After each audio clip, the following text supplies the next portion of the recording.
Hey friends, you ever stop and think about what Jesus coming actually accomplished? Not just, by his death, burial, and resurrection, but by showing up. See, he says something about that in this section that we are looking at, Luke 4:14 through 30. We're just going to read 16 and a few verses after that, but that's what we're going to talk about. That's our devotional encouragement, uh, much less controversial than the last two videos. But here's what it says. He went to Nazareth, where he had been brought up, and on the Sabbath day he went into the synagogue, as was his custom. He stood up to read, and the scroll of the prophet Isaiah was handed to him.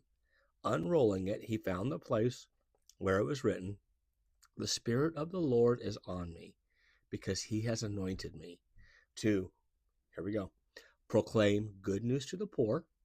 He has sent me to proclaim freedom for the prisoners and recovery of sight for the blind, to set the oppressed free, to proclaim the year of the Lord's favor." Then he rolled up the scroll, gave it back to the attendant, and sat down. The eyes of everyone in the synagogue were fastened on him. He began by saying to them, "Today, this scripture is fulfilled in your hearing." That's an odd thing to say. It's fulfilled.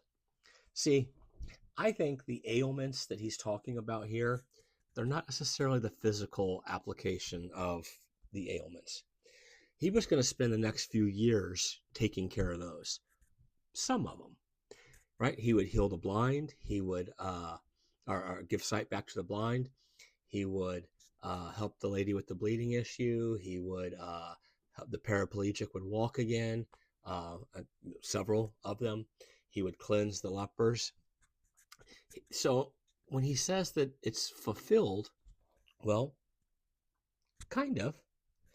But I think what he's probably more talking about here is, see, those who believe, he's talking to those that believe that they never have enough, or those that are caught up in some sort of bondage, those who struggle to see reality, right? That's the poor, that's the prisoners, that's those who need sight, right?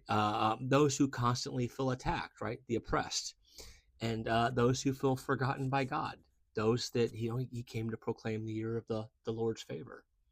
See, I don't think he's necessarily talking about that these people would be free of their ailments, just like you and I, we're not free from all of our physical ailments. Um, but it does mean that we can have a better perspective on him. That his coming, he came so that we can rise above our circumstances and live in victory, regardless of the thing that the enemy's throwing at us.